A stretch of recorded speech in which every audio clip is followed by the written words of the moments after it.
Let me tell you something that most doctors won't say out loud in a 10-minute appointment, because there isn't time to explain it properly. Dementia doesn't begin the day someone forgets their daughter's name. It doesn't begin the day someone gets lost driving home from a street they've driven 1,000 times. Those moments feel like the beginning, but they're not. They're the middle. The actual beginning happened 10, 15, sometimes 20 years earlier, quietly, with zero symptoms, while that person felt completely fine. While they were working, raising kids, living a totally normal life with no idea anything was happening underneath, I want you to sit with that for a second because it changes everything about how we should be thinking about this. If the damage starts decades before the symptoms show up, that means the window to do something about it isn't some narrow 5-minute opportunity you get once you're already struggling. It's wide open, right now, today, whether you're 45 or 65 or 75. And that's actually the good news buried inside a scary fact. Because here's what 20 years of brain research has settled, not as some wellness slogan, but as actual physiology. Your brain can build new wiring at any age, not just in childhood, not just in your 20s, any age. That capacity doesn't expire. So here's what I want to do with you today.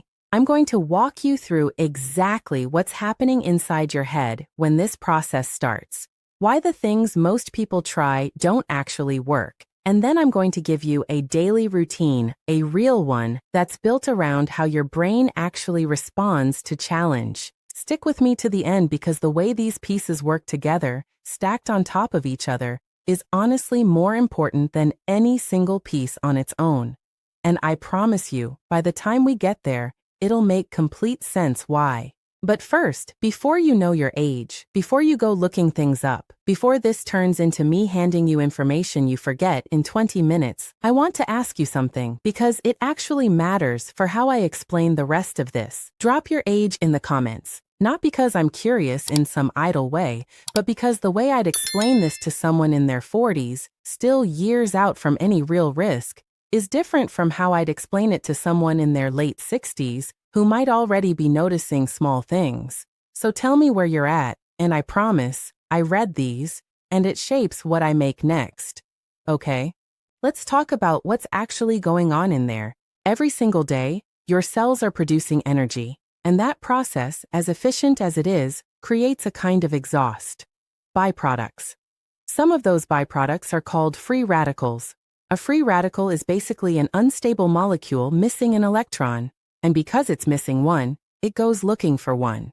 It rips into whatever healthy cell is nearby and steals what it needs, damaging that cell in the process. Normally, your body handles this. It's a background process, constant, manageable. But when you're under chronic stress, when your sleep has been broken for months or years, when there's low-grade inflammation running in your body that never fully resolves, that production of free radicals ramps up, and it ramps up faster than your body's natural cleanup crew can keep pace with. Now here's why this hits your brain harder than almost anywhere else in your body. Your brain makes up a small fraction of your total body weight, but it burns through a huge share of the oxygen you take in every day. It's an incredibly energy-hungry organ, and high oxygen use means a huge number of chemical reactions happening constantly, which means a huge number of opportunities for something to go wrong.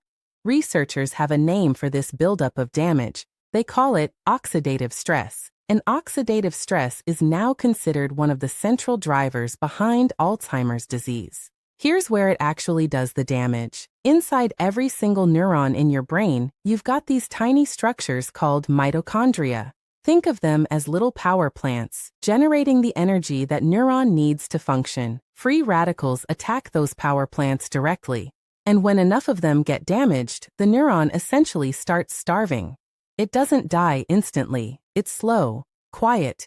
It just gradually loses function until eventually it goes dark completely. And I need you to really absorb this part because it's the whole reason most people miss this until it's too late to catch early. All of this is happening while you feel completely fine. You can be sharp, functional, totally yourself, while this process has already been unfolding in the background for years. So when the tiredness starts creeping in, when the brain fog rolls in on a random Tuesday, When you walk into a room and completely blank on why you went in there, that's not day one of this story. That's already well into it. So naturally, when people start noticing these little signs, they want to do something. And this is exactly where I see so many well-meaning people take a wrong turn, not because they're not trying, but because nobody explained the actual mechanics to them. The most common first move is antioxidants. Vitamin C, vitamin E, maybe a big multivitamin marketed around brain health. And look, the instinct isn't wrong. Antioxidants are the things that neutralize free radicals, so on paper it makes sense. For your body overall, that's not a bad thing to be doing. But for your brain specifically, here's the frustrating truth. Most people notice absolutely nothing. No sharper thinking, no better focus, no difference at all. And there's a very specific, very unglamorous reason for that. Between your bloodstream and your brain, there's something called the blood-brain barrier. Think of it as a security checkpoint. Its entire job is to filter out toxins, pathogens, anything foreign that could hurt your brain tissue. You want that barrier there. It's protecting you. But here's the catch. It doesn't make exceptions for the good stuff either. It blocks most antioxidants right along with everything else it's designed to keep out. So those vitamins you're taking, they're doing something, sure, but they're doing it in your bloodstream, in the rest of your body, then they hit that checkpoint and mostly just don't get through. Your brain is left standing there without the backup you thought you were sending it.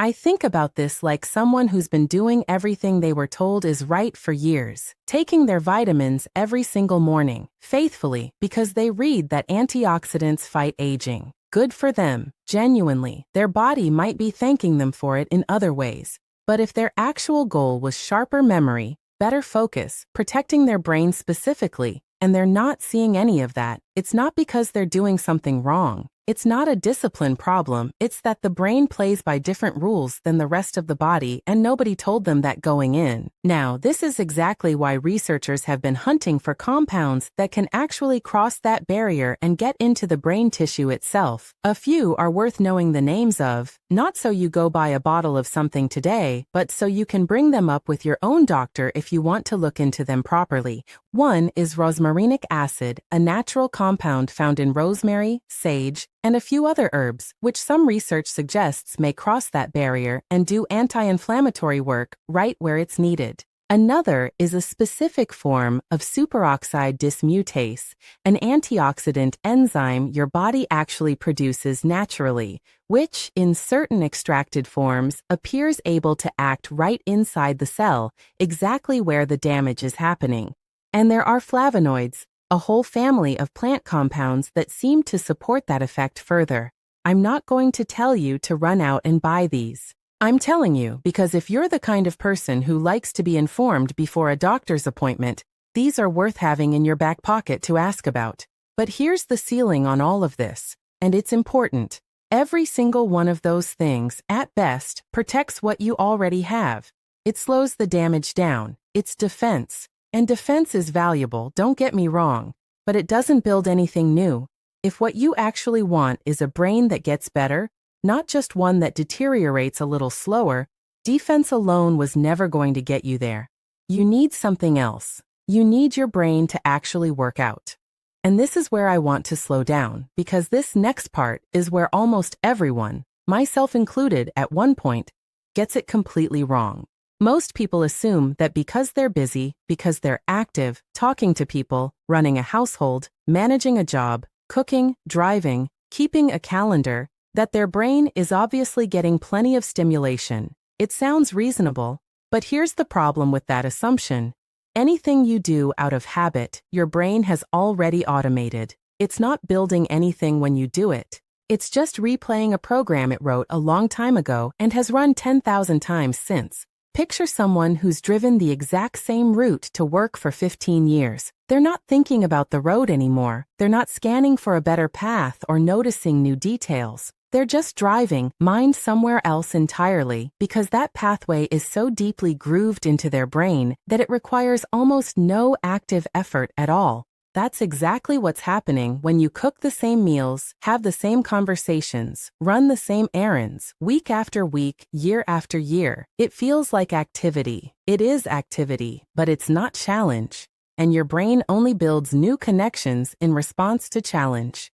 Being busy and being cognitively challenged are two completely different things, and that distinction matters more than almost anything else in this entire conversation.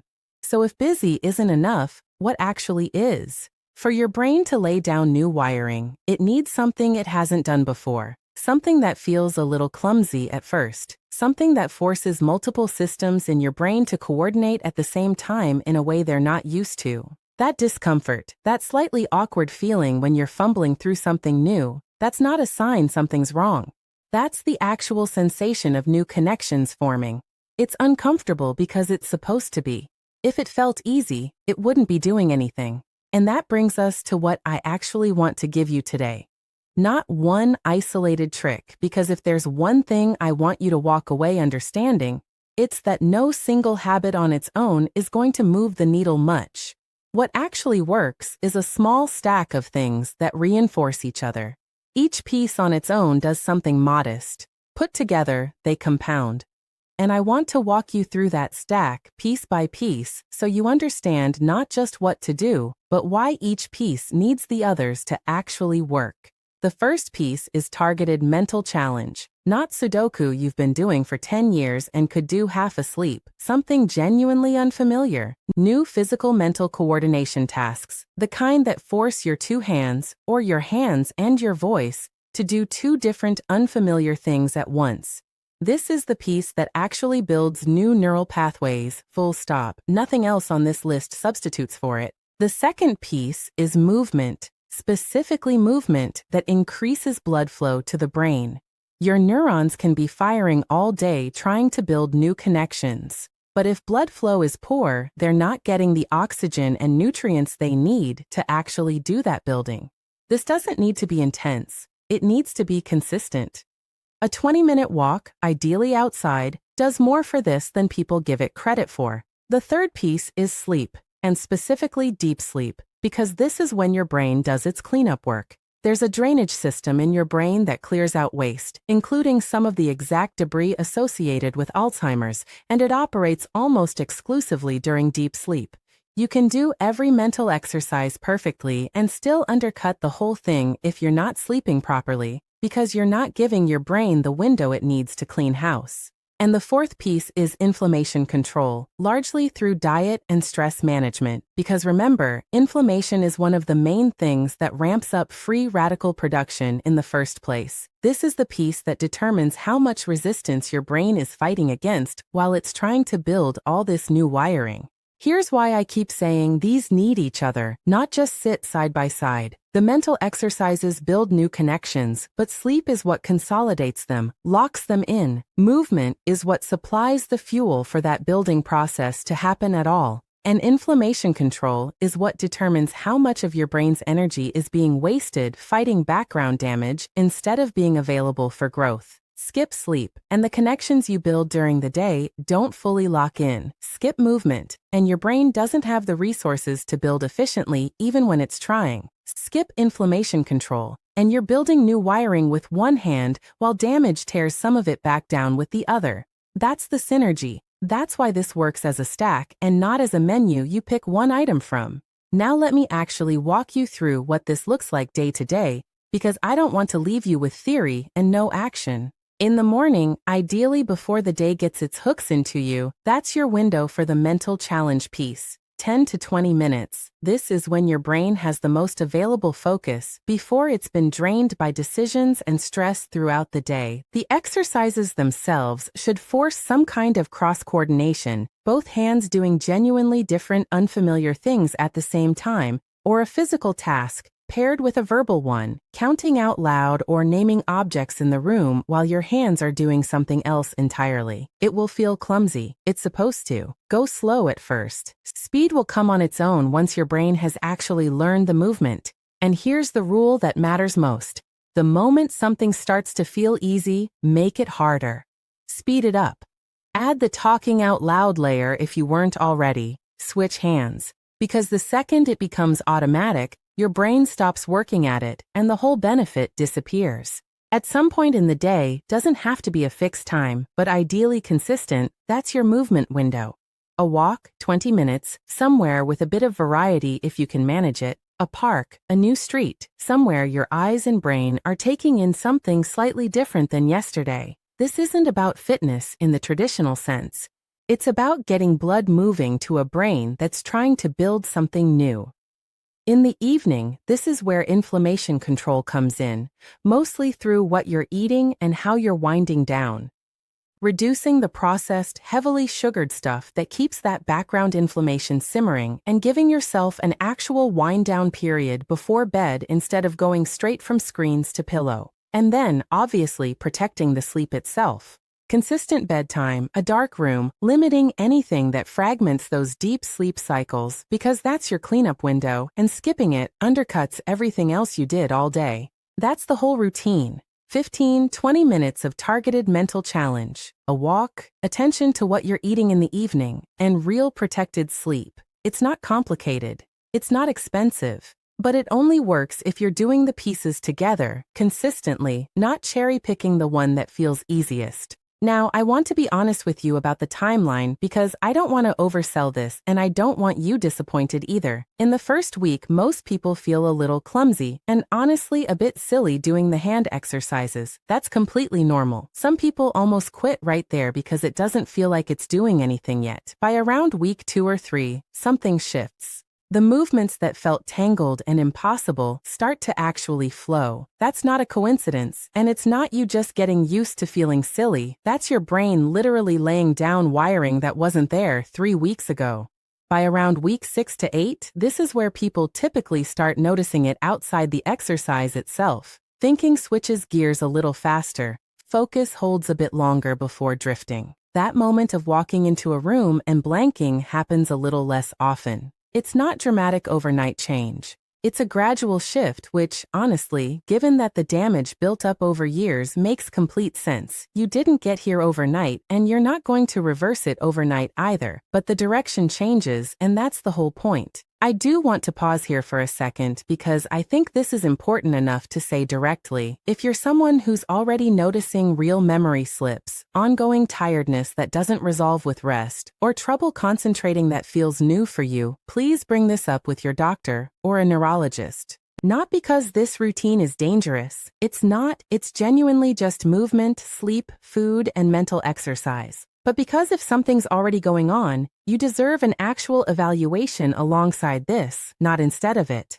Everything I've shared here is meant to give you something real to think about and good questions to bring into that appointment. It's not a replacement for someone who actually knows your health history looking at your specific situation. If any part of this has been useful to you, if this reframed something you've been quietly worried about, or if you've got a parent or a partner you're already thinking about while watching this, I'd genuinely love it if you hit like on this one. Not because the number matters to me in some abstract way, but because when a video like this does well, it gets shown to more people who are sitting exactly where you were 10 minutes ago, worried, not sure where to start, and I'd rather more people land here than somewhere pushing an expensive supplement with none of this explanation behind it. And if you're the kind of person who likes to actually track this, who wants to come back in a month and tell me whether the goat and cow motion, whatever version you land on, is starting to click, subscribe, because that's exactly the kind of thing I want to check back in on with you. I mean that.